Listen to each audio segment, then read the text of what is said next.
नमस्कार साथियों, हम हमारी आज की क्लास में राजस्थान जीके के 11 महत्वपूर्ण प्रश्नों के बारे में चर्चा करने वाले हैं जो कि भर्ती परीक्षाओं में पूछे जा चुके हैं। साथियों, आज की सीरीज का हमारा पहला प्रश्न है, राजस्थान उच्च न्यायालय के पहले मुख्य न्यायाधीश कौन थे? तो साथियों, राजस्थान उच्च न्यायालय के पहले मुख्य न्यायाधीश थे कमलाकांत वर्मा। अब हम इस प्रश्न को पूरे विवरण के साथ पढ़ने वाले हैं। तो साथियों, राजस्थान उच्च न्यायालय के पहले मुख्य न्यायाधीश कमलाकांत वर्मा थे, जिन्होंने 29 अगस्त 1949 से 24 जनवरी 1950 तक यह पद संभाला था। साथियों, अब हम राजस्थान उच्च न्यायालय के बारे में बात करें तो राजस्थान उच्च न्यायालय की स्थापना 21 जून 1949 को जयपुर में की गई थी तथा इसका उद्घाटन राज प्रमुख महाराजा स्वाई सिंह ने 29 अगस्त 1949 को किया था। बाद में सन 1956 में राजस्थान के पूर्ण एकीकरण के बाद इसे सत्यनारायण राव समिति की सिफारिश के साथ जोधपुर में स्थानांतरित कर दिया गया था। अब साथियों, राजस्थान उच्च न्यायालय जोधपुर में है और इसमें न्यायाधीशों की संख्या की बात की जाए तो साथियों, न्यायालय में न्यायाधीशों की संख्या 50 की स्वीकृति अभी है। चलिए बढ़ते हैं हमारे अगले प्रश्न की तरफ। ये प्रश्न परीक्षा में 2-3 बार पूछा जा चुका है और आगे भी पूछे जाने की संभावना है। अगले प्रश्न की तरफ बढ़ते हैं साथियों। इतिहास में राजस्थान के अजमेर शहर और किले पर विजय प्राप्त करने के लिए महादजी सिंधिया ने किसे पराजित किया था? तो साथियों, राजस्थान का इतिहास कई वर्षों से चला आ रहा है और इसी इतिहास में राजस्थान के अजमेर शहर पर विजय प्राप्त करने के लिए महादजी सिंधिया ने महाराजा विजय सिंह को पराजित किया था। अब हम इस प्रश्न को पूरे डिटेल के साथ पढ़ें साथियों, तो महादजी सिंधिया एक मराठा शासक था। इसके साथ ही उज्जैन के शासक भी रह चुके थे।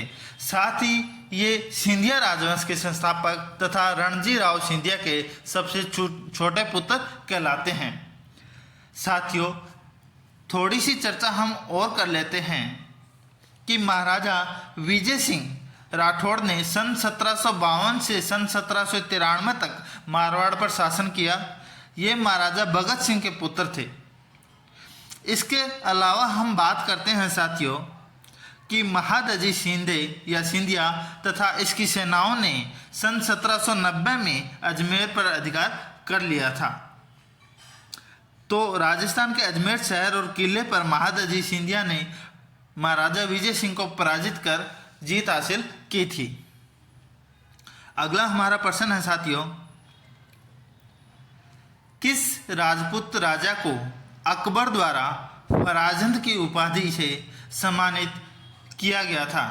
तो साथियों, राजपूत राजा अकबर द्वारा फराजंद की उपाधि से जिसे सम्मानित किया गया था वह थे मुगल बादशाह अकबर ने।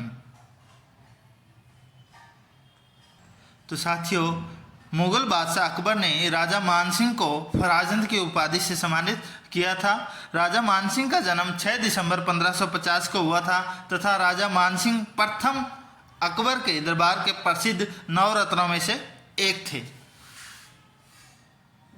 अब हम थोड़ी सी बात और करें साथियों, तो भगवत दास की मृत्यु के बाद उनके दत्तक पुत्र मानसिंह ने 14 नवंबर 1589 को आमेर का शासन संभाला था। इसके अलावा हम बात करें साथियों, तो मुगल बादशाह अकबर ने राजा मानसिंह को 7 हजारी मनसब का पद दिया था। साथ ही इन्हें फरजंद की उपाधि से भी सम्मानित किया गया था। मुगल बादशाह अकबर ने राजा मानसिंह को मनसब का पद दिया था तथा फरजंद की उपाधि से भी सम्मानित किया था।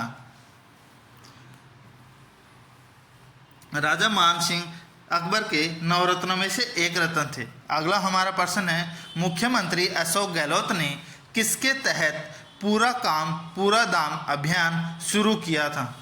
तो साथियों, अभी जेईई का जो एग्ज़ाम हुआ था उसमें यह प्रश्न पूछा गया था। तो मुख्यमंत्री अशोक गहलोत ने पूरा काम पूरा दाम अभियान मनरेगा के तहत स्टार्ट किया था। अब यह अभियान क्यों चलाया? तो राजस्थान के पूर्व मुख्यमंत्री अशोक गहलोत ने मनरेगा के तहत पूरा काम पूरा दाम अभियान शुरू किया, जो मनरेगा श्रमिकों को उनके द्वारा सौंपे गए कार्यों को पूरा करने के लिए प्रेरित करने और जुटाने का प्रयास करता है ताकि उन्हें पूरी मजदूरी मिल सके। तो साथियों, मुख्यमंत्री अशोक गहलोत ने पूरा काम पूरा दाम मनरेगा के तहत यह अभियान स्टार्ट किया था। अगला हमारा प्रश्न है,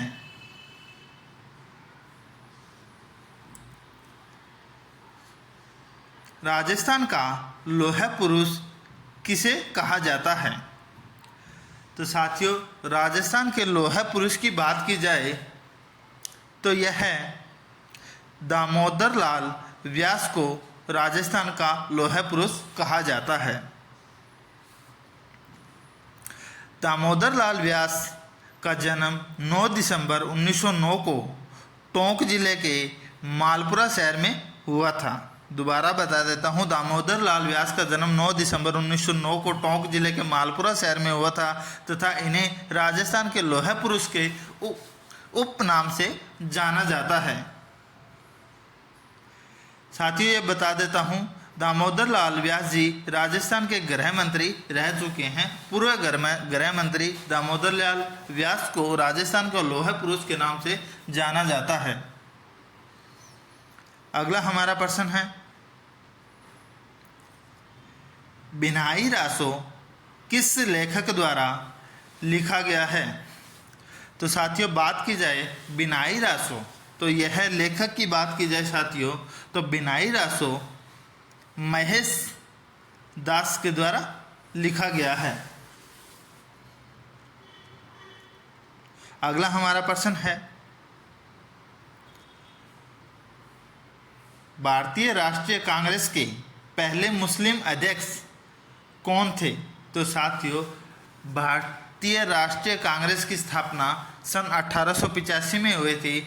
इनके अनेक अधिवेशन हुए थे, जिसमें मुस्लिम अध्यक्ष की बात की जाए तो साथियों बदरुद्दीन तैयब जी भारतीय राष्ट्रीय कांग्रेस के पहले मुस्लिम अध्यक्ष रहे थे।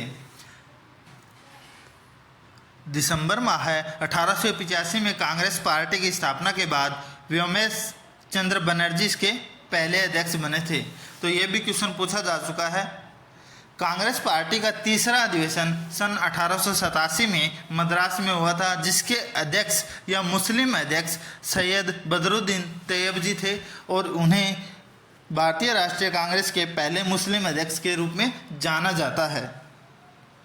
अगला हमारा प्रश्न है, जैन कीर्ति स्तंभ जो कि चित्तौड़गढ़ में स्थित है, यह किस जैन तीर्थकर को समर्पित है?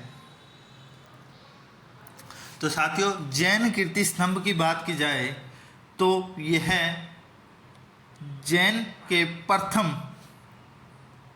तीर्थकर आदिनाथ या जिन्हें ऋषभदेव के नाम से जाना जाता है, उन्हें यह जैन कीर्ति स्तंभ समर्पित है।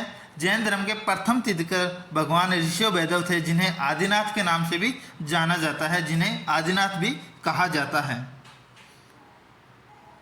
जैन कीर्ति स्तंभ की ऊंचाई 22 मीटर है और इसमें 7 मंजिल है तथा इसका निर्माण 12वीं शताब्दी में बघेरवाल जैन व्यापारी जीजाजी काठौड़ ने करवाया था और यह आदिनाथ या भगवान आदिनाथ को समर्पित है। अब हम बात करते हैं साथियों, जैन धर्म के 24वें और अंतिम तीर्थकर महावीर स्वामी जी हैं, जिनके बारे में प्रश्न लगभग 50 बार अनेक भर्ती परीक्षा में पूछे जा चुके हैं। अगला हमारा प्रश्न है, राजस्थान राज्य के किस शहर को धनिये का शहर कहा जाता है? यह वर्ष 2024 में एग्रीकल्चर सुपरवाइजर का जो एग्ज़ाम हुआ था उसमें पूछा गया था। तो राजस्थान के कोटा शहर को धनिये का शहर कहा जाता है। जब हम पूरी डिटेल के साथ बात करें साथियों, तो राजस्थान के कोटा ज़िले में रामगंज मंडी में एशिया महाद्वीप का सबसे बड़ा धनिया का बाजार है, इसलिए इसे धनिये का शहर या धनिया शहर के रूप में जाना जाता है। कोटा शहर को राजस्थान का धनिया शहर के उपनाम से जाना जाता है और राजस्थान के कोटा जिले की रामगंज मंडी जो कि एशिया महाद्वीप की सबसे बड़ी धनिया की मंडी है। अगला हमारा क्वेश्चन है, भारतीय इतिहास में 1857 की क्रांति का राजस्थान में पहला विद्रोह है कब और कहाँ हुआ। यह प्रश्न भी अभी जो परीक्षा हुई थी एग्रीकल्चर सुपरवाइजर की उसमें पूछा गया था। तो साथियों 1857 की क्रांति का राजस्थान में पहला विद्रोह है 28 मई 1857 को नसीराबाद में हुआ था। अब हम बात करते हैं साथियों राजस्थान में छावनी की।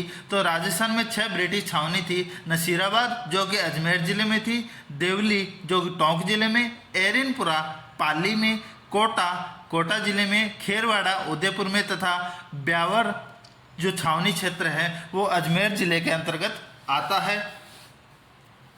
अगला और आज की सीरीज का हमारा अंतिम प्रश्न, राजस्थान राज्य के किस शहर में केंद्रीय शुष्क बागवानी संस्था the central institute of aired horticulture कहाँ स्थित है। तो साथियों राजस्थान राज्य के केंद्रीय शुष्क बागवानी संस्था जो स्थित है वह है बीकानेर में है। The central institute of aired horticulture Bikaner जिले में स्थित है। अब हम साथियों इसे बात करते हैं इसकी स्थापना की, तो हम थोड़ी सी डिटेल इसके बारे में भी जान लेते हैं। केंद्रीय शुष्क बागवानी संस्था वर्ष 1993 से बागवानी फल और सब्जी के अनुसंधान और विकास कार्य में शामिल है तथा यह बिछवाल बीकानेर में स्थित है। तो केंद्रीय शुष्क बागवानी संस्था बिछवाल बीकानेर में स्थित है। यह भी क्वेश्चन अभी पूछा गया था एग्रीकल्चर सुपरवाइजर में। तो आज की सीरीज की हमारे 11 महत्वपूर्ण प्रश्न थे जो कि राजस्थान में हुई भर्ती परीक्षाओं में पूछे जा चुके हैं।